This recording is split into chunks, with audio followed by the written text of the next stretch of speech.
Bueno, estamos nuevamente en este ciclo llamado Conversaciones, que bueno, hemos logrado sostenerlo ya 2 años. Y bueno, para esta oportunidad hemos decidido, bueno, en principio invitar a Bernardo, que ha tenido la amabilidad de aceptar y estar acá, y también de invitar a María Eugenia Baza para que le haga la entrevista. Así que bueno, Bernardo Baraj, la verdad para nosotros es un gran placer, aparte galardona acá este ciclo y lo hace crecer muchísimo tu presencia. Así que estamos muy contentos, esto es una asociación de saxofonistas, así que sos un gran referente para quienes tocamos este instrumento y sobre todo para quienes nos interesa la música popular, pero creo que lo trasciende. Así que realmente es el lugar que ha ido construyendo el instrumento, realmente te debe mucho. Así que bueno, Maru, lo dejo entonces en tus manos y estamos acá acompañándote. Bernardo, voy a tener que presentarte. Tu vida, tu historia es un montón, un legado enorme. Voy a hablar mucho ahora y después te voy a dejar todo a vos, porque la verdad es que estamos ahí muy ansiosos de escucharte. Desde Sandro, Leonardo Fabio, con esos músicos creaste el grupo Alma y Vida, después un cuarteto de fusión de jazz, Cuarteto Buenos Aires, eh, el grupo con Spinetta, un grupo experimental que hacían jazz allá por el 77, la banda con Rubén Rada, después el dúo Baraj Barrueco, que es una belleza de algo más puro en lo que es el tango instrumental con guitarra y saxofón y flauta también. Después el famoso trío Vitale Varas González, que fue un hito histórico, ¿no? Allá por los 80 y pico, cuando arrancaba la democracia, que después devino en Nevia, Varas González, bueno, tu quinteto. Tocaste con Mercedes Sosa, con Charlie García, con Liliana Herrero, ¿con quién más? Con Adriana Varela, con el Cuchi Leguizamón, y con tantos que me debo estar olvidando, fusionando jazz con rock, con tango, con folclore. Empezaste con el clarinete y después seguiste con flauta, saxofón, piano y actualmente también, él es un tanguero de ley, bailarín, porque yo me lo crucé, tuve el honor de cruzármelo en una milonga. Él estaba bailando y bueno, y generosamente vino a saludarnos, un amor. Y ahora cantor, así que, bueno, multifacético total. Un honor para nosotros. ¿Cómo estás, Bernardo? Hola Maru, bueno, buenas tardes a todos. Bueno, para mí también es un honor, muchas gracias por esta invitación. Encantado de poder comunicarme y contarles cosas de mi vida y de mi música por este medio a tanta gente que se dedica al instrumento. Así es que, bueno, feliz de la vida, contento de este encuentro. Les agradezco mucho. Eh, no sé si hacer un repaso de esto que vos ya así rápidamente hiciste respecto de cómo fue mi carrera musical, por ahí Sí, dando un poco de detalle, no sé si es relevante o eso importa. a mí Eh, me encantaría empezar de atrás para adelante. bueno, Ahora, ¿qué estás haciendo?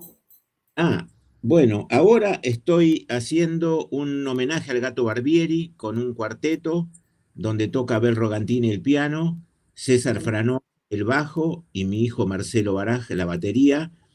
Y bueno, es un homenaje que le hacemos a ese gran saxofonista argentino que sin duda fue el saxofonista que más trascendencia tuvo en el mundo, ¿no?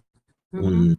Un, para mí fue un referente absoluto porque cuando yo era adolescente, que había empezado a estudiar el clarinete, iba a los conciertos a escucharlo al gato y bueno, era una figura increíble, ¿no? Y después la carrera que él hizo fue maravillosa, porque él era un músico ya acá consagrado y que muy vinculado al ambiente del jazz aquí en Buenos Aires. Él era rosarino, se mudaron con su hermano a Buenos Aires y se instalaron acá y rápidamente se convirtieron en músicos profesionales muy demandados por todo el mundo.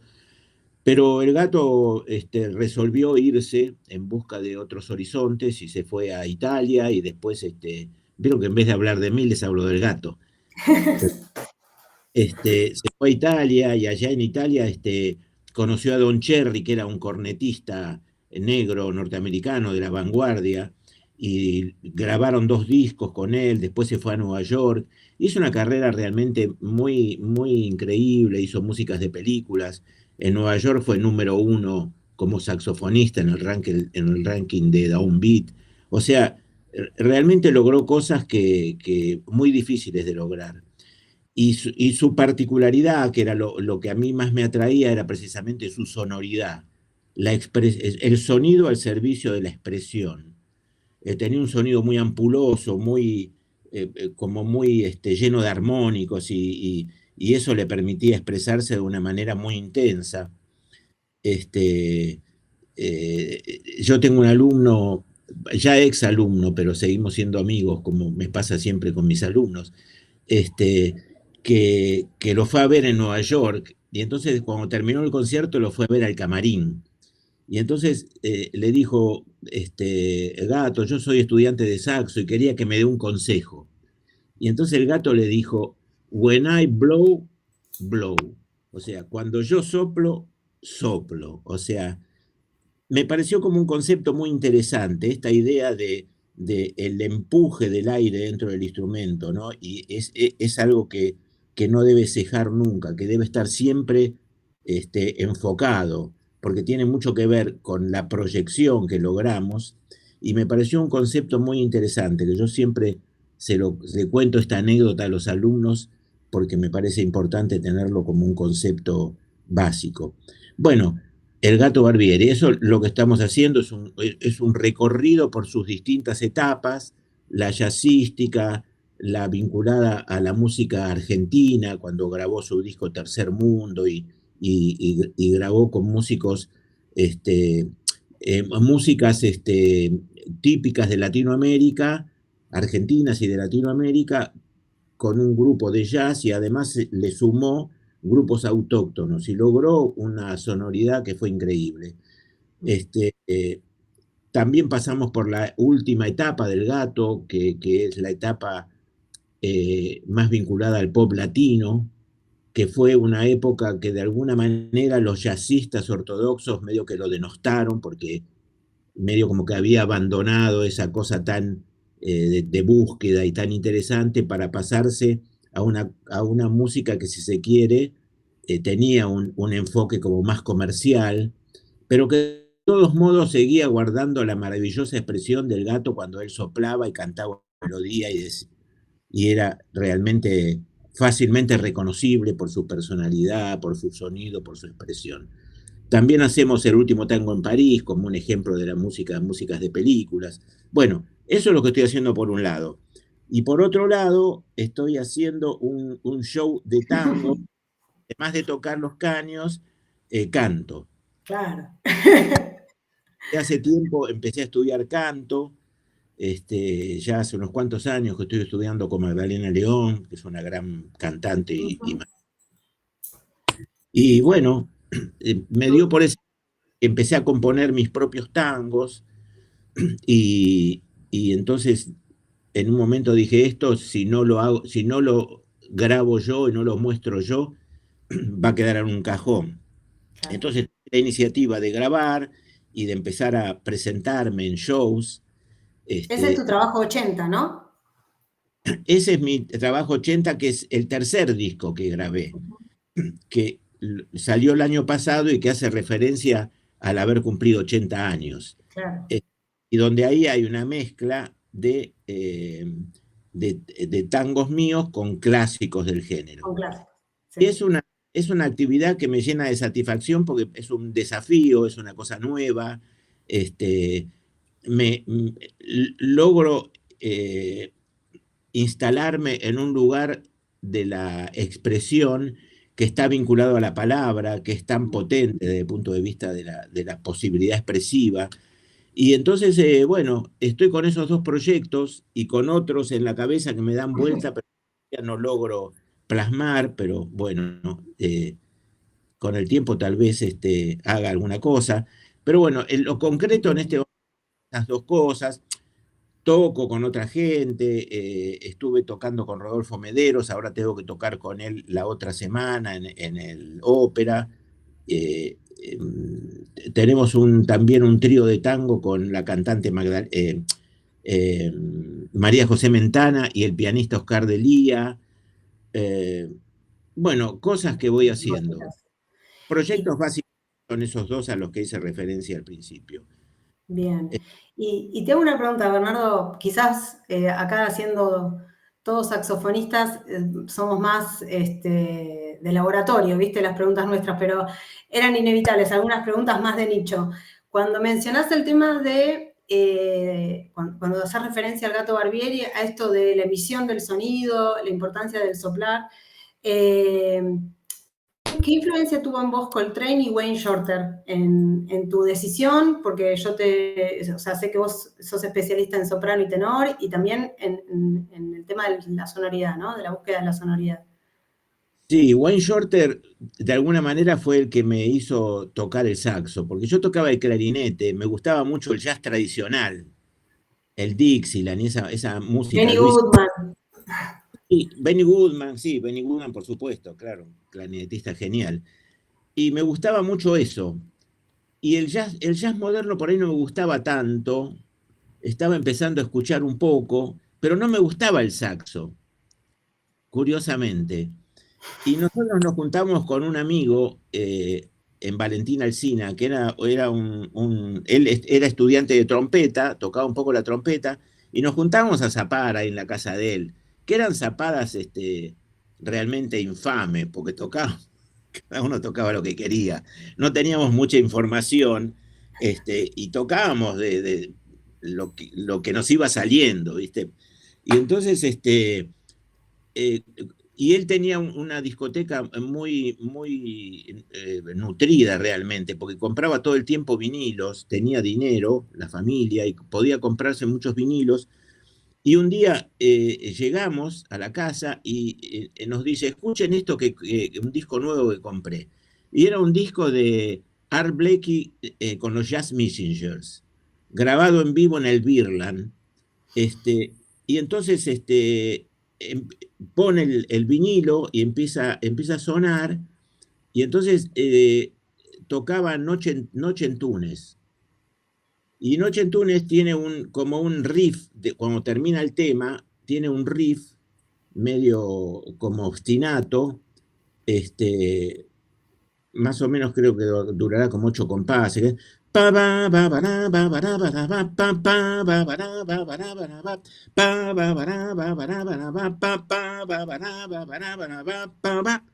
Y cortan, hay un break, y sale el primer solista. Y el primer solista era Wayne Shorter.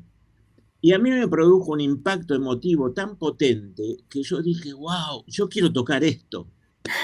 El instrumento que a mí no me gustaba, que era el saxo, y dije, no, yo voy a tocar este instrumento. Y bueno, y ahí empecé a juntarme algunos pesitos, porque yo trabajaba, y me compré un saxo. El primer saxo que me compré fue un Busher Aristocrat, plateado, que era un saxo muy viejo. Duro de digitación. La digitación, sí, sí. Sí, además eran épocas que yo me acuerdo que yo iba de mi profesor, del que guardo el mejor de mis recuerdos de todos mis profesores que tuve. Y empecé a estudiar con el papá de Bubi Lavecchia, que era un pianista que fue muy conocido y arreglador, y el papá había sido músico profesional y enseñaba el saxo. Y eran épocas en que uno iba y tocaba, no sé, el closé, por ejemplo, que era un método que yo no recomiendo bajo ningún aspecto, porque empezás a tocar y a la tercera página ya estás tocando semicorcheas, ¿viste? Y es como complicado. Y entonces, de repente no me salían los graves y qué sé yo, y él me decía, no, tenés que estudiar más. Si la solución fuera esa, y yo estoy seguro que mi saxo tenía pérdidas a lo loco, por eso no me salía tocar. Eso me di cuenta después, mucho después. Claro. Pero bueno, todo fue experiencia valiosa. ¿A Claro. dónde? Bueno, eso fue en Shorter. Y después descubrí a Coltrane, que ya me voló la cabeza porque ha sido y sigue siendo mi saxofonista preferido. Creo que Coltrane fue, digamos, en términos de el quiebre entre el saxo, digamos, más de la década del 40 y la aparición de Coltrane fue como un quiebre en el sentido de la tímbrica del saxo tenor, hablo, ¿no? De la tímbrica del saxo tenor, que generalmente, los saxofonistas tenían como una sonoridad más oscura. Cuando apareció John Coltrane con ese sonido tan brillante, que con mis amigos decíamos, no, eso le deben dar un toque ahí en la grabación. De maquillaje. Claro, nada de eso. Ese era el sonido del tipo, que era maravilloso. Como un sonido muy lleno de armónicos, muy claro, sin aire, nunca tocaba. No porque esté mal, era la manera que él tocaba. Y bueno, eso me cautivó realmente, sí. Y siempre, digamos, fue como un modelo sonoro, el Coltrane, el Gato, ese saxofonista maravilloso noruego, creo, Jan Garbarek. Bueno, eran sonoridades que a mí me llamaban mucho la atención por la expresión, por esa claridad en el sonido. Y lo que busqué toda la vida y lo que aún sigo tratando de mejorar en lo posible. Ahora es impresionante porque yo estuve en este tiempo mirando videos tuyos, ¿no? Desde el 70 y pico para acá. Y esto es personal, ¿no? Que quizás tiene que ver con cosas que a una le cuestan, pero jamás te vi con una partitura en el escenario. Tenés centenares de millones de 200 de temas adentro de la cabeza. Inclusive escuché una anécdota que vos contabas estando con el trío Vitale Baraz González, que comentabas que en una presentación, en una prueba de sonido, alguien sugirió tocar Taquito Militar, y no era un tema que ustedes hicieran, y lo sacaron medio a los ponchazos en la prueba y a la noche lo hicieron. Sí, así fue. ¿Cómo es el manejo de la memoria? O sea, ¿cómo haces para elaborar la memoria y tener todos esos temas dentro de la cabeza y no morir en el intento? A mí me pasa una cosa que es que le pasa a mucha gente, me parece que no solo me pasa a mí, que como no fui un músico de atril, digamos, nunca estuve, digamos, nunca pertenecí a una organización orquestal donde se trabaja con partituras y todo eso, pero sí he trabajado con partituras acompañando solistas y ese tipo de cosas. Y las experiencias que yo he tenido siempre han sido grupales, han sido de ensayo, así como de garaje, ¿no? De juntarse con los compañeros y practicar y sacar de oreja y a ver, vos tocás tal cosa, vos tocás tal otra, o vemos este arreglo, lo hacemos así. Y siempre era sacarlo de oído y tocarlo. Y eso me quedaba inmediatamente en la memoria, porque no sé por qué razón, pero el haberlo sacado inmediatamente me quedaba en la memoria y después ya lo podía tocar tranquilamente. Pero cuando comenzaba leyendo una partitura, yo siempre cuento que yo trabajé muchos años con Adriana Varela, donde habían arreglos con partes. Yo no sé, creo que trabajé como 8 años con ella. Paralelamente hacía mis cosas y eso, pero trabajé muchos años. Y no pude dejar de leer las partes, porque las había empezado a tocar leyendo y ya en la parte estaba perdido totalmente. Entonces, el mecanismo para mí es sacar una cosa De de oreja. oreja. Si yo tengo, por ejemplo, una parte de algo que quiero desentenderme de la parte, este, lo que hago es poner la grabación de eso y lo voy sacando de oreja. Dejo la parte y lo voy sacando de oreja hasta tenerlo incorporado, porque si lo leo todo el tiempo, no lo aprendo nunca de memoria. Claro. Pasa Bien, así. Y, bien, bien. y como Y siempre he tocado grupos y eso, entonces siempre se trabajó de esa manera, básicamente. claro. Y de todos los grupos en los que estuviste, si tuvieras que, supongo que en todos debes tener recuerdos maravillosos, pero si tuvieses que seleccionar algún recuerdo, alguna anécdota como para quedarte, atesorarla, para compartirla, no sé, desde Spinetta, el trío, el dúo, que también, bueno, el grupo Alma y Vida, que fue también legendario, no sé. Sí, todas esas experiencias fueron maravillosas y guardo el mejor de los recuerdos. Si tengo que contar una anécdota que fue como bisagra en mi carrera, eh, cuento cómo fue la idea del dúo, porque una vuelta cuando vino Hermeto Pascual a la Argentina, fue en el año fines del 79 o comienzos del 80, por ahí. Creo que fue fines del 79. Me invitan a la conferencia de prensa que daba Hermeto Pascual, que había venido con un septeto, octeto, un grupo bastante grande. Y entonces era en un lugar que se llamaba Music Cap, que estaba arriba de la disquería Sibals, que está ahí en Corrientes y Callao, arriba, y pertenecía al mismo dueño de la disquería. Y entonces la conferencia de prensa iba a ser en ese lugar. Entonces cuando yo llego, que fui solo, me habían invitado, llego, me siento y veo que en el escenario está todo armado, el escenario, estaban todos los instrumentos.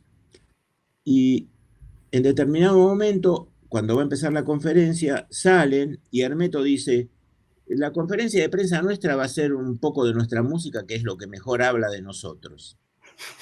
Y entonces se pusieron a tocar. Y a mí me voló la cabeza, porque fue como una verdadera revelación escuchar eso. Porque lo que sonaba era una música tan potente, este, con tanto feeling, con tanta dinámica, eh, con unas melodías increíbles y con una armonía maravillosa, como que todo estaba como muy próximo al jazz en ese sentido. Pero vos escuchabas la música y lo que sonaba era Brasil, no cabía la menor duda. Era eso, esa música te llevaba a Brasil. Bueno, total que yo me fui de ahí, me fui caminando como 20 cuadras hasta mi casa pensando, la cosa va por acá. Yo tengo que armar una cosa que me saque un poco de la influencia anglosajona y me conecte con la música que yo mamé desde chiquito, porque cuando yo era chico lo que se escuchaba en la radio y lo que se escuchaba en el barrio y en la calle era el tango. No se escuchaba, sí, se escuchaba algo de jazz, se escuchaba algo de folclore, pero la gente por el barrio cantaba y silbaba tangos, era la música popular por excelencia.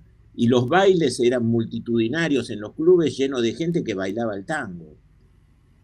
Y a mí el tango me gustó siempre. Y entonces lo llamé a mi amigo Juan Barrueco, que habíamos sido compañeros en Alma y Vida, y que además éramos amigos del grupito ese que nos juntábamos a tocar y tocábamos cualquier cosa, al que hice referencia hoy.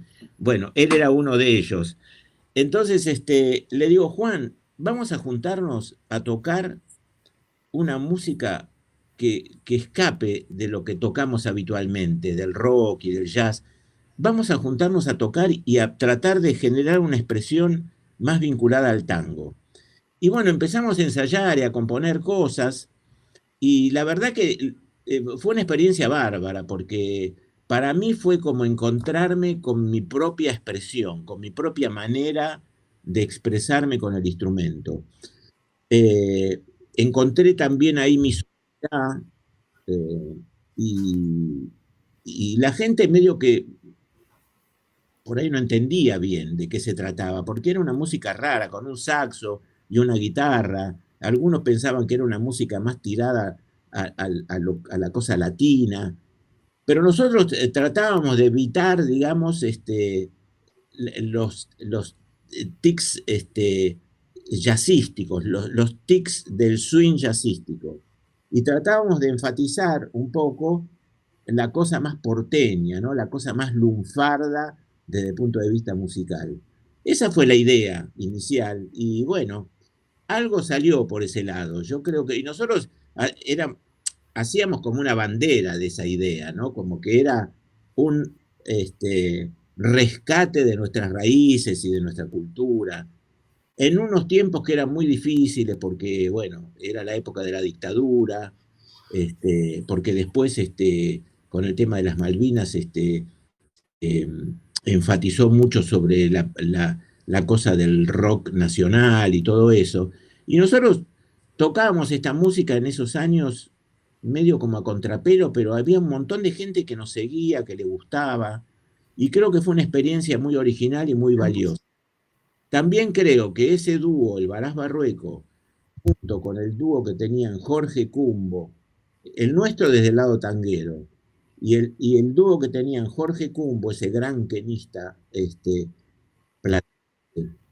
con el guitarrista Lucho González, que tenían un dúo, pero vinculado a lo folclórico, esos dos dúos, de alguna manera, terminaron conjugando lo que luego fue el trío Vitale Barás González. Porque a mi juicio fue así, ¿no?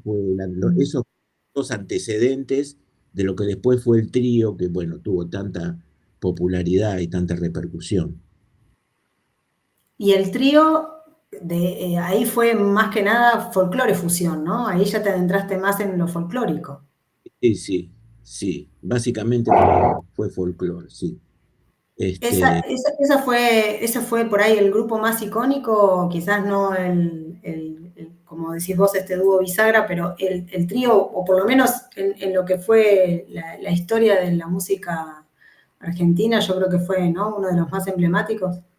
Sin duda fue el más emblemático que a mí me tocó participar, sí. Porque rápidamente se convirtió en una experiencia muy, muy popular. La gente enseguida se hizo eco de esa formación. Ganábamos muchos lugares, salimos, ganamos el premio Consagración en Cosquín, con una propuesta que era muy moderna para el Festival de Cosquín, que era un festival tradicionalista por excelencia. Pero sucedió tanto con el público cuando tocamos, fue como una explosión y quedó más remedio que otorgarnos el premio. Y por otro lado, también llenamos con la presentación del segundo long play, el segundo vinilo que grabamos dos, llenamos un Luna Park, que también fue una experiencia inédita para un trío de música instrumental argentina.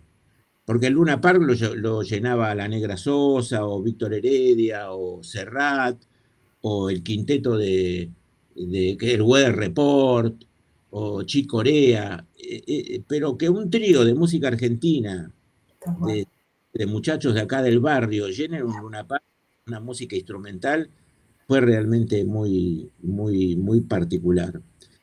Y también me queda y nos queda, porque cada uno en su instrumento seguro tiene comentarios del mismo tipo, ¿no? Como que mucha gente que me dice, uy, Bernardo, con el trío, yo los iba a ver, yo empecé a estudiar el saxo por vos, porque te escuchaba con el trío, pero mucha gente. Así como algunos también me dicen que empezaron a estudiar el saxo porque me vieron con Alma y Vida, pero eso ya son gente más grande.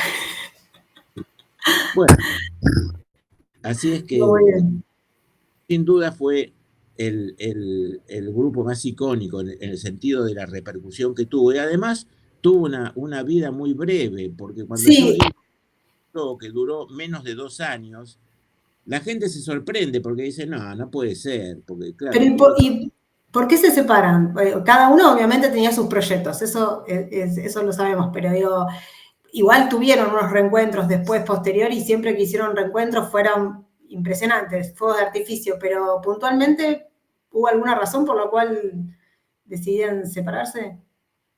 Mira, básicamente el que decidió abrirse el grupo fue Lito. Ah, Lito dijo, no, muchachos, yo me voy a... Estamos haciendo la gira del verano, que era lo típico en esos años de ir a hacer gira por toda la costa. Y nada, nos llamó a Lucho y a mí, nos dijo, che, yo les quiero contar que cuando terminemos esta gira, cerrábamos en Rosario, íbamos a hacer un concierto en Rosario en el anfiteatro de allá. Les quiero decir que yo me voy a abrir, tengo mi propio proyecto. En realidad ninguno de nosotros tenía ningún proyecto paralelo, porque eso era tan fuerte que no era claro, imposible un proyecto paralelo. no había Porque espacio. no, tocábamos todas las semanas, qué sé yo, 4, 5, 6 shows por semana, hacíamos giras. Era muy improbable tener un proyecto paralelo. Y además teníamos toda la energía puesta en eso, ¿no? Pero bueno, ah, Bueno, los caminos. Tito decidió que quería hacer su propia carrera como solista y entonces, bueno, se disolvió el trío, Claro, porque creo que era un trío que no admitía reemplazos, ¿viste? muy Sí, genuino. sí, realmente sí. Bien. Porque había una química ahí muy, Mm, muy sí, particular. Ahora el otro día, creo que fue el miércoles, sí, digo bien, el miércoles se hizo un homenaje a Raúl a Carnota. Nota, se hizo un concierto homenaje a Raúl Carnota en el Teatro Coliseo a beneficio de la Casa del Músico. Este, y, y ya se había hecho el año pasado en el Margarita Sirgu. De hecho, hay registros de eso. Ah, no quiero olvidarme de una cosa, porque me apareció acá un cartelito de alguien que preguntaba si hay registro de lo del dúo Barás Barrueco. Yo Sí, creo que en YouTube hay cosas, sí. sí. Después, si quieren, los podemos por ahí subir al muro de la ASACS. Sí. Sí, sí, yo que estuve investigando, hay registros hay un concierto en vivo, uno entero yo vi, en el que estaban muy jovencitos y vos con la flauta y el saxo tenor. Sí. Ah, sí, hay una grabación también que hicimos en el canal de Tango también, que está muy bueno el audio ahí. Eso está bueno. Bueno, estábamos con lo del trío. Bueno, y entonces la versión que hicimos en el Margarita Sirgu, nosotros hicimos el grito santiagueño, tema Hermoso, y lo cantó Abel Pintos, que lo cantó como los dioses, hermoso. canta el chabón. Este, y, y, y quedó el registro de eso, que está el video, está buenísimo. Entonces Lito nos dice para lo del ópera que Abel no puede venir, que lo va a cantar Baglietto el tema. Bueno, entonces cuando llego al teatro para, para probar sonido, qué sé yo, escucho en el camarín, me dice, che, me dijo Lito que Baglietto no viene, así que lo vamos a hacer instrumental. Ah, bueno, lo vamos a hacer instrumental. Entonces ahí nos pusimos con Lucho medio a ver cómo es la melodía, qué sé yo, para tocar, porque yo no tocaba la melodía, obviamente, pero ahora, Claro. ya cantante, tenía que tocar la melodía. Bueno, y así salió, y así, esto me acuerdo por lo de Taquito Militar, así hacíamos. Nos juntábamos en el camarín y pasábamos y salía. Claro, Y después se recontrajustaba porque tocábamos tanto claro, que salía, era una planadora. Eh, impresionante. Sí. Impresionante. Tengo una anécdota, no sé, que me han pasado, a ver si es fidedigna, de tus comienzos. Allá cuando eras muy pibe, ¿es verdad que eras ascensorista en IBM y que te descubrió un gerente de la empresa de haberte escuchado en la radio y decirte, pibe, lo tuyo es la música, ¿puede ser? Algo parecido, sí. Yo trabajaba, yo siempre fui muy mal estudiante en la escuela. Iba bien en el colegio hasta el tercer grado, pero después, yo soy hijo único, y después, cuando estaba en tercer grado, falleció mi papá. Nosotros vivíamos en Bernal. Me quedé solo con mi vieja. Mi vieja tomó el trabajo de mi papá, que era corredor de un frigorífico, y entonces yo me quedaba mucho solo. Y después mi mamá se empezó a enfermar y me quedaba mucho solo. Y entonces la música para mí era como un refugio maravilloso, que me sacó de tantas cosas. Y en determinado momento empecé a estudiar de noche, siempre mal, olvídense, siempre me iba mal. Y yo ya había empezado a tocar el saxo y había empezado a trabajar en IBM, que me había recomendado un pariente para entrar en IBM, que en esos años entrar en IBM era como tocar el cielo con las manos para un joven, porque era los albores de la computación. Una computadora era grande como esta habitación, y entonces se suponía que uno tenía el futuro asegurado ahí. Pero yo estaba con el tema de la música y la música y la música y no me sacaban de ahí. Y entonces, claro, me iba a las noches, me iba a escuchar jazz a la cueva de Pueyrredón, cuando todavía era la cueva de Pasarotus, no era la cueva del rock. Se llamaba la cueva de Pasarotus, que era donde tocaban los jazzistas de la camada anterior a la mía: Jorge Navarro, el Fats Fernández, Néstor Astarita, en fin, grandes músicos que tocaban ahí. Yo, fascinado con esa música, iba ahí. Me acostaba tarde, me levantaba tarde, llegaba tarde. Y entonces mi tarjeta siempre estaba todo rojo. Y claro, ya había tenido varios apercibimientos. No era solamente la tarjeta, sino que tampoco rendía en el trabajo, qué sé yo. Esto que estoy contando no es un ejemplo para nadie, pero es lo que me...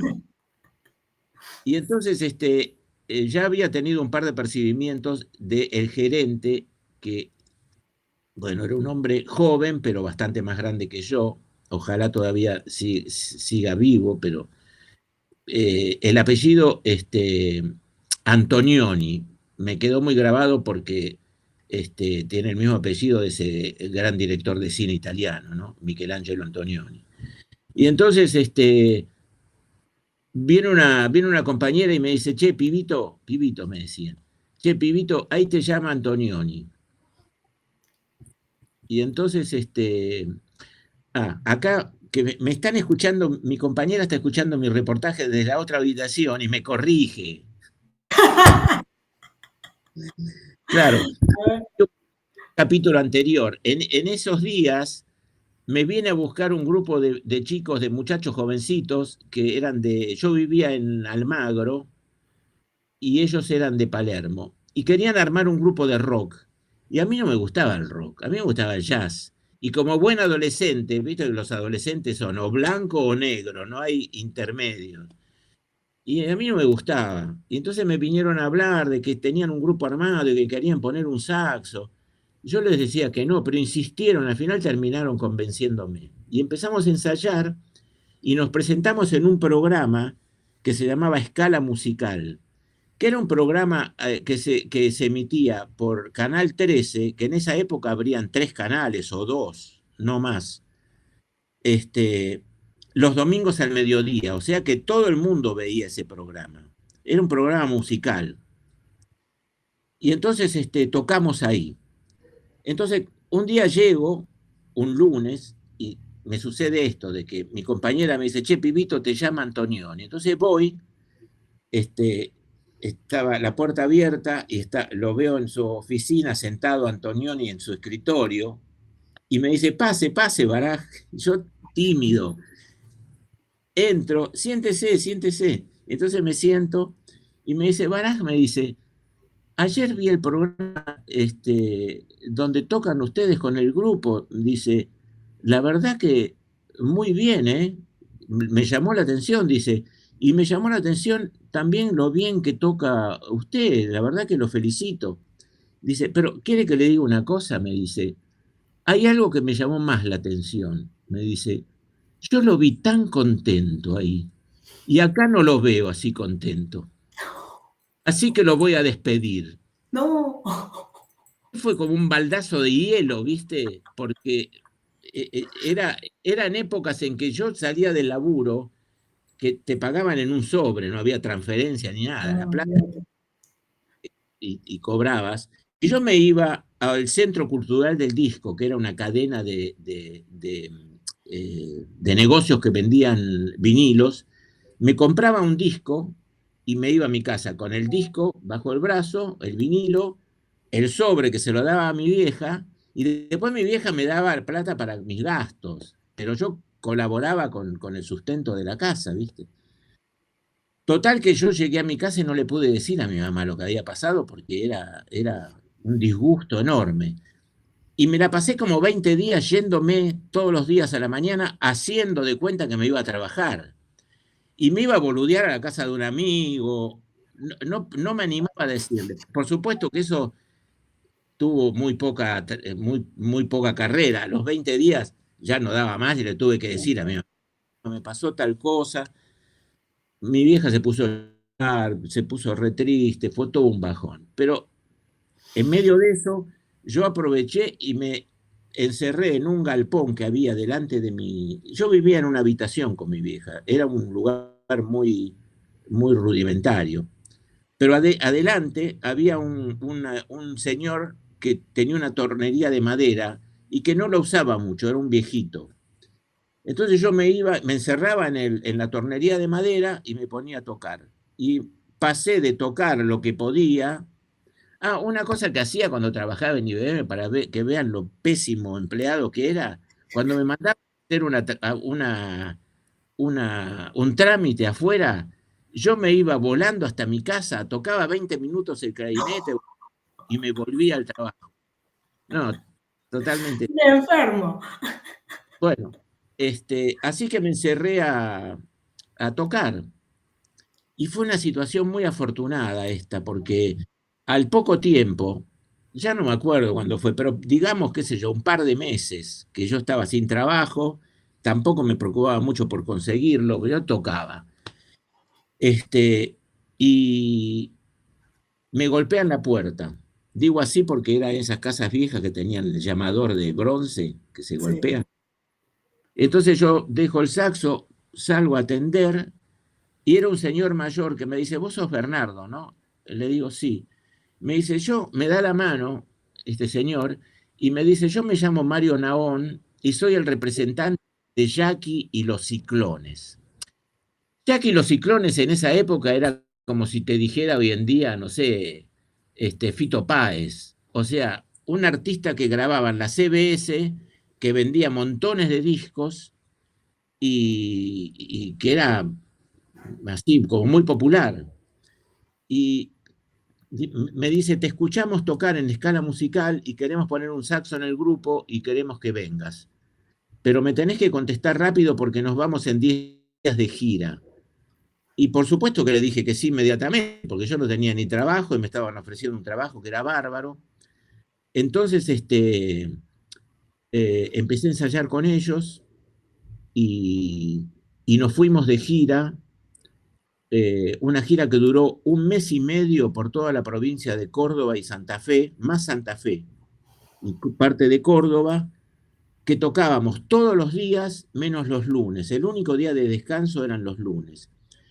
Y íbamos de gira en una Rambler Cross Country, que era una de esos autos tipo Cross Country, que tenían un lugar atrás para poner los equipos, la batería, y ahí íbamos. El representante, Jackie, uno de los músicos y 3 músicos atrás.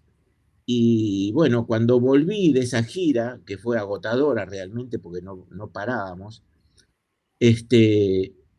llegué a mi casa con más plata que si hubiera trabajado, no sé, un año entero en IBM. Mi mamá no lo podía creer, obviamente, yo tampoco. Y era que me fui a Radaeli, la casa de música que vendí instrumentos allá. grano, y saqué a crédito un Selmer, un Mark VI, que se vendían en esa época. Y no solo eso, sino una cosa muy naif les voy a contar. Yo era muy fanático de Coltrane ya en esa época, y tenía un disco de Coltrane, un vinilo, donde estaba Coltrane en la tapa con un traje X. Entonces yo agarré el vinilo ese, me fui lo de un sastre y le dije, quiero que me haga un traje como este. Imagínense, ¿no? Y el tipo me hizo el traje. Qué Este, grande. cosas. Impecable. ¿Cuántos años ahí? Y ahí tendría 18, 19, sí. Un pibe. Sí. Impresionante. Y ahora que mencionás, ya que mencionaste el Selmer, vuelvo a las preguntas de nicho. ¿Y boquillas? ¿Cuáles son tus equipos preferidos? Yo usé mucho tiempo Tolink y sigo usando Tolink. En la época, en la época que tocaba con Alma y Vida y antes, en algún momento usé una Larsen, que también me gustaba. Pero bueno, siempre terminé tocando con Otolín. Usaba con un Otolín número 8. Abierto. Un número 8. Después, cuando empecé con el tema de lo del dúo y buscando el tema de la sonoridad, cambié a una número 6. Claro. ¿Y en el soprano también, Otolín? No, en el soprano fui cambiando. En el soprano ahora uso una Leakey, una Claude Leakey. Usé Selmer mucho tiempo. En la época del trío yo creo que usaba una Selmer. Mira. Pero bueno, yo siempre digo que en realidad las boquillas, lo que tenemos que conseguir con las boquillas en principio es comodidad. Muy frecuente los estudiantes, sobre todo, que buscan una determinada sonoridad y se embarcan en comprar boquillas para muy chica, que son difíciles de tocar, que tienden a producir chirridos o armónicos. Y entonces no está bueno. Está bueno usar boquillas que faciliten la ejecución. Bueno, y en este sentido, usé mucho tiempo el Otolín número 6, de hecho toda la época del dúo y del trío, pero hace poco tiempo tenía una Otolink número 5 que no la usaba, y un día la empecé a usar y llegué a la conclusión de que la diferencia no era tanta en cuanto al sonido, pero sí era un poco significativa en cuanto al tema del aire. Y bueno, estoy tocando con un Otolín 5. Bien, más cómodo.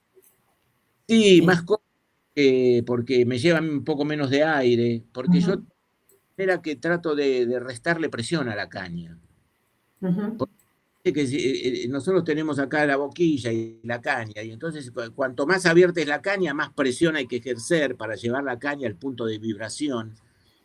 Y entonces, como a mí me gusta tocar abriendo, restándole presión a la caña, me facilita en ese sentido. Bernardo, ¿cómo ves el escenario musical en este momento comparado con la época de los 80 y de los 90, ¿no? O sea, yo lo que veo en líneas generales es que la música en vivo cada vez se puso más difícil. Hoy en día ves artistas impresionantes que logran llenar espacios que ni siquiera son teatros enormes, y que eso está como monopolizado por grupos excesivamente comerciales y que hoy en día, bueno, hasta podríamos decir bueno, que está todo tan digitalizado que es poco la música que se hace en vivo, ¿no? Lo acústico o la improvisación y demás. ¿Cómo ves ese escenario hoy en día en Argentina comparado? Vos que seguís tocando y venís tocando desde hace 60 años. Sí, bueno, me pasa un poco esto que decís. En realidad, no es que, nada, no es que yo tenga el super nombre, pero sí, me cuesta llevar gente a los lugares. Y toco en lugares básicamente toco en lugares pequeños, en los lugares donde tocamos todos, en los boliches, en esos lugares. Y es costoso llevar la gente porque, eh, por un lado, digamos que la elección de la gente, de los artistas y el gusto de la gente en la medida en que la música popular se va deteriorando, se va convirtiendo en una música más chabacana, con menos cualidades, lógicamente la gente busca otro tipo de expresiones. Pero por otro lado, también la situación económica hace que la gente se haya restringido un montón en cuanto a ir a sacar entradas a un lugar. Bueno, ya sabemos que ir a un lugar, sacar una entrada y tomar o comer algo, de repente implica una erogación importante para alguien que por ahí tiene que trabajar todo, a ver si le alcanza para comer o para pagar el alquiler, en fin. Son épocas muy difíciles en todos los términos y en términos culturales también, porque tampoco hay un criterio, digamos, ya el hecho de que ya no tengamos más, eh, hayan convertido en secretaría el Ministerio de Cultura, se haya convertido en jerarquía, es como que le ha quitado jerarquía a la actividad artística. Y bueno, y por otro lado, siempre voy un poco me voy un poco del contexto exclusivamente actual, que es bastante lamentable, por no decir muy, sino ya remontándome un poco a gestiones anteriores también. Yo lo que veo siempre es que hay como una utilización, digamos, de la música popular, eh, en términos, digamos, en términos políticos. Quiero decir, se pagan fortunas a grupos que paradójicamente son grupos o solistas que ganan mucha plata en los circuitos comerciales. Y yo creo que una buena gestión cultural sería poder aprovechar ese dinero, no teniendo una actitud demagógica en el sentido de, miren, lo trajimos a tal o lo trajimos a cual y llenamos una multitud en la plaza de la ciudad, de tal lugar. Me parece que esas son como actitudes que de alguna manera tienen un sentido demagógico, que buscan votos, y no tienen un sentido, digamos, realmente interesado en la actividad cultural, en que la cultura realmente prospere, se haga más genuina, más rica, más interactiva. Y esto digo, excede este gobierno que largamente es, a mi juicio, de lo peor, pero, pero, pero va mucho más allá. Los gobiernos en general se han caracterizado por esto. Eh, pero bueno, nada, confiemos que alguna vez cambie. Bueno, en un ratito vamos a pasar a las preguntas. Ahí Fer quiere también hacer unas preguntas y yo ya más que satisfecha, así que les dejo para que puedan ahí preguntarle a Bernardo. Te hago la última pregunta y ya los dejo. Sos polifacético, sos incansable, tenés 80 años y te tomaste muy en serio el canto y lo haces estudiando. Me da la sensación que sos una de esas personas que exprimen la vida, la gastan, ¿no? ¿Hay algo a esta altura de tu vida que vos digas, me quedé con ganas de esto musicalmente hablando, ¿no? ¿Hay algún sueño por cumplir que te haya quedado en el tintero o estás hecho musicalmente? Porque sos un ícono. Yo no sé si sos consciente, porque sos tan sencillo, tan humilde, tan generoso, que pareciera que no fueras consciente de que sos un emblema en lo que es la música argentina, ¿no? Fuiste un antes y un después, por lo menos para todos nosotros saxofonistas, sos un pedazo de historia. Pero bueno, no sé, ¿hay algo que te haya quedado en el tintero que todavía tengas ganas de despuntar? Sí, afortunadamente tengo ganas de muchas cosas, de seguir tocando, de seguir mejorando, qué sé yo sigo tratando de aprender algún estándar, me pongo el minus one con el parlantito y toco con los muchachos, y hago esas cosas, y tengo proyecto por ahí en la cabeza, con ganas de realizarlo.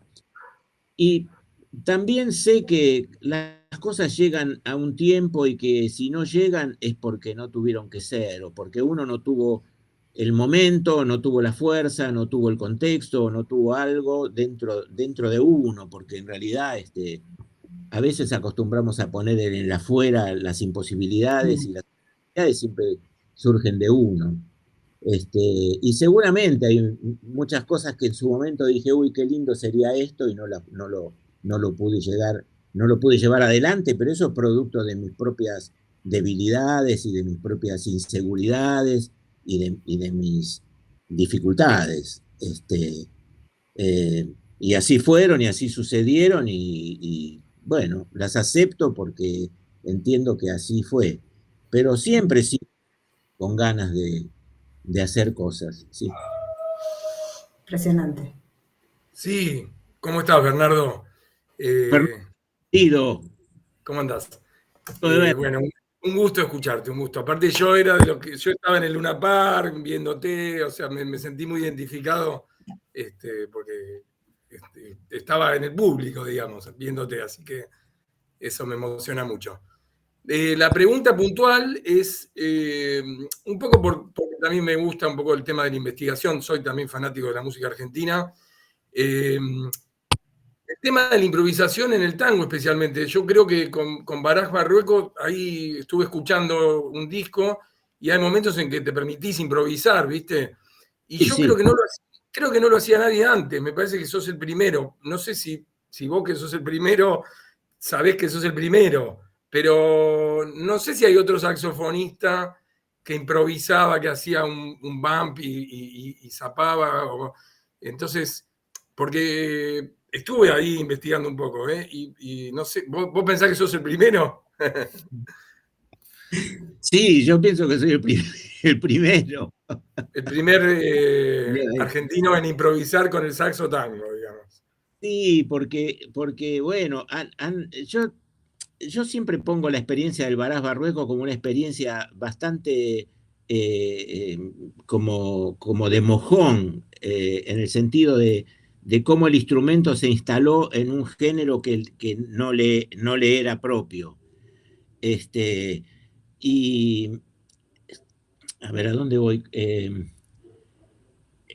Claro, porque ha habido previos al Baraj Barrueco otras experiencias. De hecho, la maravillosa experiencia de Astor con Jerry Mulligan, chapó, ¿no? Eso es.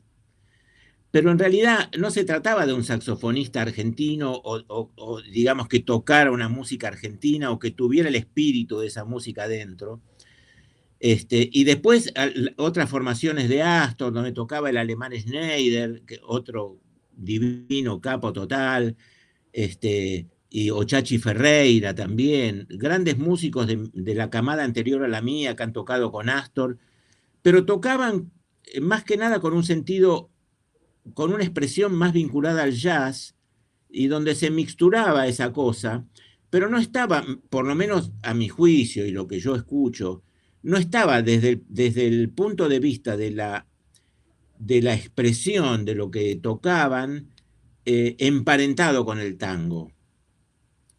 Y nosotros con el Baraj Barrueco, la propuesta inicial era esa.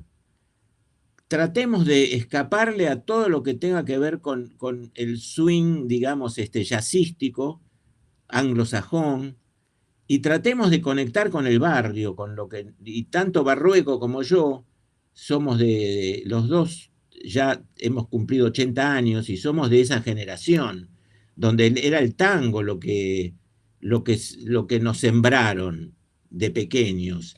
Después vinieron otras músicas que nos cautivaron y que tocamos y que nos apasionaron, pero esa cosa del tango siempre estuvo en nosotros. Y entonces esta anécdota que contaba, lo que me pasó con Hermeto, salvando las distancias, porque Hermeto es un músico que está a años luz de muchos mortales, ¿viste? Pero la intención era esa. Vamos a hacer algo que nos represente más, ¿viste? O sea, pintemos nuestra aldea, algo que sea más nuestro.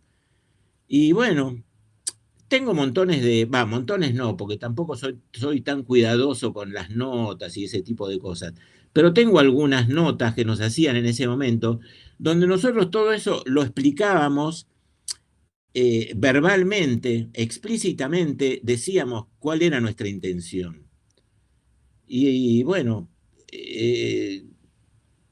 confiemos, bueno, como vos decís, ¿no? De que confío en que algo de eso esté en la música, se perciba en la música. Y efectivamente, como veníamos de la cosa de la improvisación y del jazz, porque no solamente nos quedamos con ese intento de lo que habíamos, lo que se nos había sembrado de pequeños, sino que además, yo me acuerdo que leí muchos libros de investigación del tango tradicional en esa época, porque me interesaba mucho y leí bastante, y también leí que los músicos tradicionales de tango improvisaban mucho, que no fue un invento nuestro, ellos también improvisaban. De hecho, esta cosa de la parrilla tocaban los los tangueros tradicionalistas, hay mucha cosa improvisada en todo eso, ¿no? Así es que, bueno, ojalá que esta intención, como vos me decís, se traduzca en la música, porque era el espíritu y el deseo, digamos. Bueno, y gracias por ocuparte de escuchar, de buscar. No, por favor, sí, sí, de toda la vida te escucho, así que eso, en algún momento estaba investigando eso del tango y claro, tanto Maligan como Chachi Ferreira o el alemán Schneider tocan lo que Astor escribió, digamos. Ni siquiera Maligan se permite por ahí improvisar, pero bueno, mejor en un punto porque como vos decís, no era criollo, entonces se iba a escuchar también, ¿no? Genial. Gracias. Vos. Acá tengo un par de preguntas. Ujú. Preguntan si conocía a Galván, el clarinetista. Me parece que no. No me caracterizo por tener una memoria muy importante, pero creo que no. Galván, no, creo que no. Un clarinetista, acá me apareció rápidamente, que se va rápido el texto. Pero no, creo que no lo conocí. Es anterior a mí y aparece en la película Tango. Ah, no sé. También en este sentido quiero decir algo. Quiero decir que nunca las cosas son tan absolutas en el sentido de que uno fue el que inventó tal cosa. Porque a las cansadas de repente aparece uno por allá que hace 15 años atrás hizo una cosa y es todo como una cosa que se va como regenerando, se va pasando, se va. A mí lo que me motivó básicamente fue este encuentro con la música de Hermeto Pascual, que fue muy impactante por esta cosa, ¿no? De decir, puta, estos tipos son músicos de jazz, pero no, son músicos de música brasilera, que suena música brasilera, y a eso me conmovió profundamente, y me puso en la búsqueda de esto. Hola, ¿qué tal? Mi nombre es Paula. Bernardo, quería consultarte porque veo que vos mencionaste que has tocado, has compartido escenarios eh, con personas que sí han sido muy cuestionadas, obviamente en la época del proceso. eh, y bueno, vos tenés la cualidad de ser argentino. Esta reunión para mí es muy particular porque, bueno, no estamos hablando con un extranjero, hay ciertas problemáticas que nos atraviesan y la música de lo político no se separa, el arte de lo político, porque también estamos siempre trabajando vinculados con, bueno, como decirte, los ministerios, con los dueños de salones y qué sé yo. Bueno, todo un tema. Eh, Te hago una pregunta porque personalmente yo también estoy atravesando una persecución muy fuerte en ese sentido. Creo que lo del proceso igual, si bien mucha gente piensa que ya terminó, para mí no. Y bueno, Puntualmente quiero preguntarte por eso, si alguien te ha perseguido por estar vinculado con estas personas, por tocar en estos ámbitos, si tuviste algún refugio aparte de la música, ¿cómo llevaste ese tema? Si alguna vez, o si corriste con la suerte de que no te pase, digamos. Pero bueno, evidentemente hay dos puntas políticas en este país, está dividido en dos.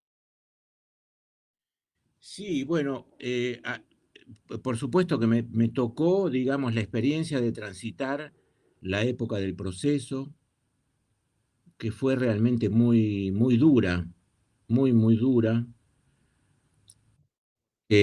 Por un lado, las experiencias personales que tuve de que me llevaran preso más de una vez, porque eran épocas donde vos estabas tomando un café con un amigo y entraban al café, te pedían los documentos y te llevaban.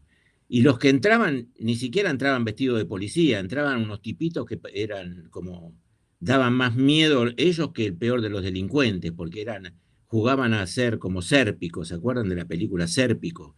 Que era un policía que se disfrazaba de, de vendedor de droga y andaba, pero eran unos personajes así como que te intimidaban realmente. Y he tenido que vivir momentos realmente muy dolorosos.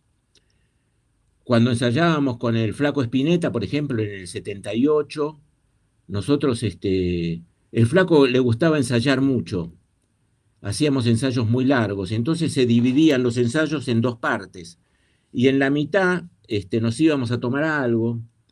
Y bueno, nos fuimos a tomar algo a un bar y cayó la policía con los Falcon, con los típicos Falcon, y nos pidieron los documentos y nos llevaron, con un maltrato, pero no te explico. Y entonces cuando entramos a la comisaría, nos van llamando uno por uno para darte el ingreso, y entonces me dice el policía que me está tomando los datos, me dice Baraj, me dice, claro, yo me llamo Bernardo Isaac Baraj. Me dice, ¿esto de qué origen es? Le digo, judío.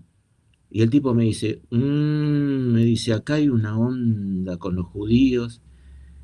Imagínate, yo era un tipo joven que realmente ese ambiente para mí era estar años luz de eso, ¿entendés? Como que era una cosa que no podía imaginármelo. Lo podía haber visto en las películas, pero vivirlo. Bueno, total que nos metieron en el calabozo y después nos llamó el subcomisario a uno por uno.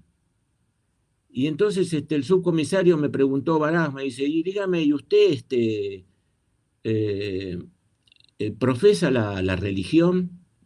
Le digo, no, en realidad no, más que nada las costumbres, una cosa más cultural, pero no soy religioso. Ah, ¿y usted va a las fiestas? Bueno, unas preguntas y en un contexto que era tan intimidante y tan jodido. Bueno, lo mismo pasó con Edu Svettelman, que era el pianista del grupo. Estamos hablando del año 78, donde el Flaco Spinetta había armado esa banda más jazzística cuando grabó a 18 minutos del sol. Que yo entré a la banda cuando el Flaco ya había grabado, lamentablemente me la perdí. Afortunadamente, el Flaco, que a los tipos le chupaba un huevo si era el Flaco, o si era Elvis Presley, o era, no sé, ¿viste? Podía.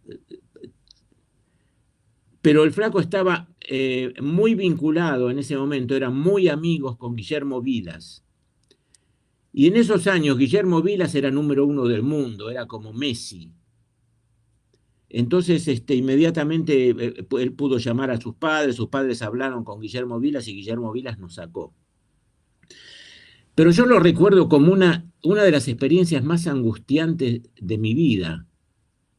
Y eso que no me pasó nada. Me pasó mucho por la cabeza, pero no me pasó nada físicamente. Y entonces, después de haber pasado por situaciones así, también me pasó con Alma y Vida. Una vuelta nos llevaron también a la comisaría que está en Lavalle y Pueyrredón, y era una multitud, porque lo que hacían en esa época era que paraban un colectivo lleno de gente y le decían al chofer, vamos a la comisaría a tal número, a tal dirección. Paraban en la puerta de la comisaría y bajaban a toda la gente. Y entonces nos llevaron y era un montón de gente en el patio grande de la comisaría. Y claro, yo tenía barba y pelo largo en esos años.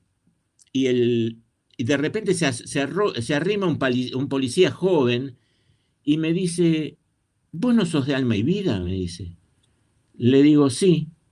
Me dice, yo te conozco, claro, yo los fui a escuchar. Yo estaba con el sonidista. Me dice, a ver, espere un poquitito. Entonces se fue, se ve que habló con algún superior y volvió y me dice, che, váyanse, ya arreglé para que se vayan. Y nos dejaron salir. Bueno, como esta es un montón. Cuando tocábamos con el dúo Barás Barrueco, que nosotros pregonábamos, como dije antes, digamos, esta idea de lo cultural, una vez vino un tipo a Jazz y Pop, donde nosotros tocábamos todos los martes, y nos llamó a un camarín, iba a decir, era un cuartucho donde se dejaban los instrumentos ahí, y nos preguntó qué decían las letras que nosotros cantábamos. Y nosotros hacíamos música instrumental, un tarado que nos preguntó cualquier cosa. Bueno, esas eran las cosas que pasaban en esa época, tristemente.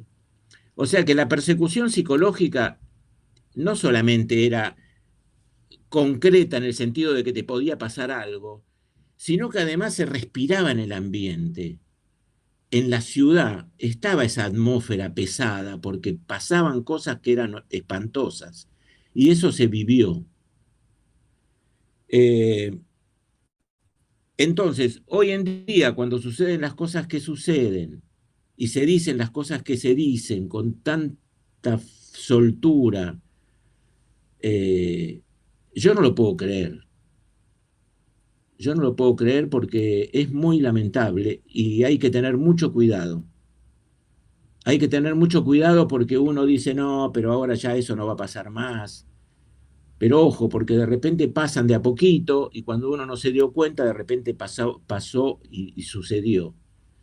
Entonces es muy importante en este sentido tener los ojos abiertos, los oídos, y estar atentos, ¿no? Yo creo que la expresión popular tiene que estar alerta, ¿no? Y ponerse de manifiesto.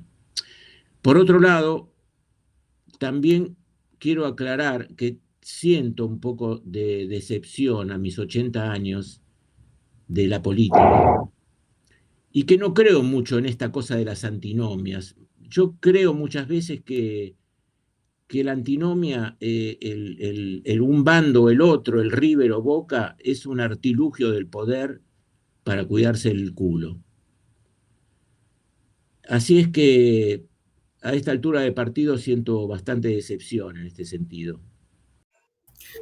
Yo solamente quería decir algo cortito con respecto a esto, dado que estamos en el marco de una asociación y un poco también reflexionando con respecto a lo que decía Bernardo, de una época que fue muy compleja, posiblemente el hecho de que podamos juntarnos en espacios como este también nos ayude a construir desde lo colectivo algo que justamente no nos deje solos, ¿no?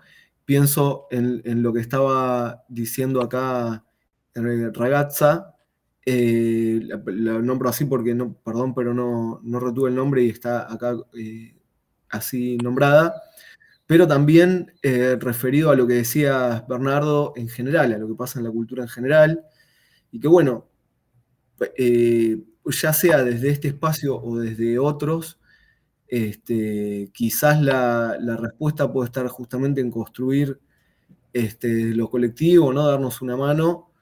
Y bueno, en casos así por ahí particulares, la verdad que estaría bueno por lo menos incluso la asociación creo que puede llevarlo a algún espacio en particular que lo pueda, por lo menos que lo pueda analizar y podamos ahí también aportar alguna respuesta. Pero bueno, nada, eso. No sé si, Bernardo, querés decir algo más con respecto a esto o hay alguna otra pregunta. No, bueno, adhiero a lo que decís respecto de que, bueno, ustedes tienen una agrupación de la cual ya me siento parte por este encuentro, que por supuesto, como toda agrupación, digamos, tiene la posibilidad de generar situaciones diversas, vinculadas a diversas cosas, no solamente a lo estrictamente saxofonístico. Pero bueno, me parece fenómeno, me parece bien, me parece bárbaro.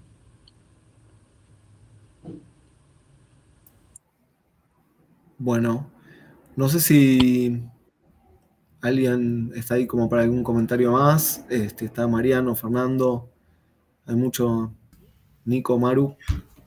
Bueno, a mí me gustaría saludarlo a Bernardo. Para mí, un gran placer, más que haberlo escuchado, digamos, a través de toda mi vida saxofonística. No tuve nunca contacto y justo empezó la charla hablando sobre el gato. eh, y hace poco tiempo en una librería me encontré, yo suelo ser habitué de las librerías y buscar libros específicos y sobre todo biografías y cuestiones relacionadas a la música. Y me encantó, así como decía Fernando hace un rato, que uno a veces vivió las cosas, quizás no las vivió en vivo y en directo, pero sí las vivió a través de un disco, una grabación, un video de YouTube, en este momento por supuesto, o un libro. Yo estoy terminando el libro de Pujol, sobre la vida de Tercer Mundo, se llama el libro, sobre la vida del gato. Hermoso libro, es un libro bien concentrado, o sea, no es un libro para leer rápido porque tiene mucha información.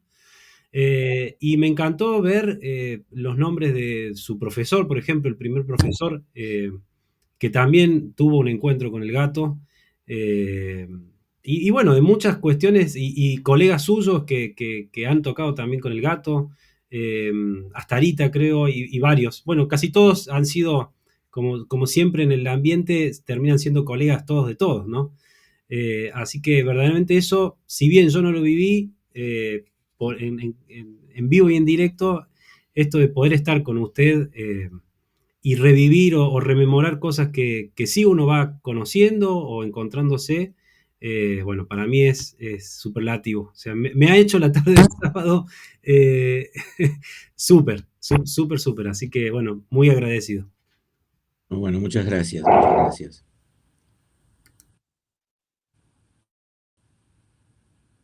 Ahí, Rocío está... Hola, Rocío, no estamos funcionando. Algo preguntó de cuál es mi álbum favorito, pero no sé a qué se refería. El álbum favorito de John Coltrane. ¿Cuál es de su John álbum? Coltrane. Sí. No sé. Uno que me gusta mucho es el álbum de Favorite Things,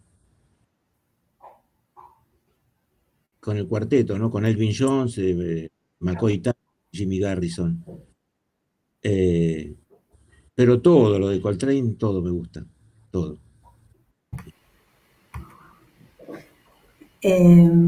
Bernardo, bueno,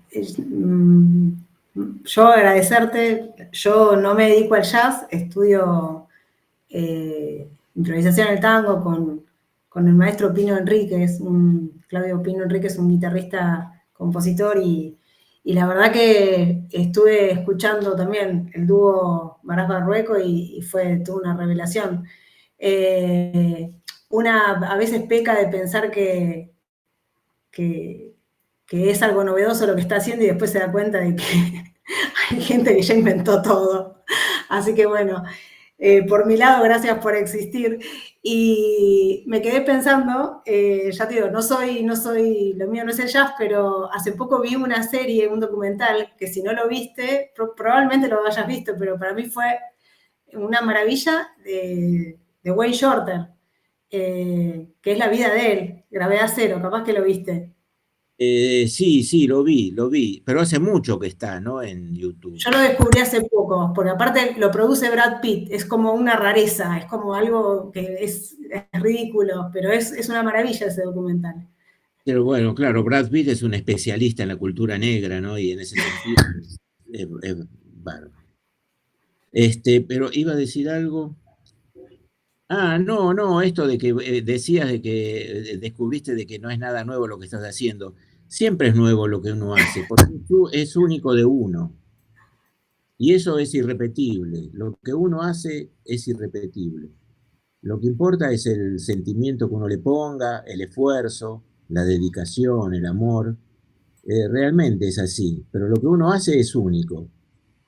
Afortunadamente no sería todo igual. Bueno, muchas gracias. Un placer enorme. No, verdaderamente un placer enorme.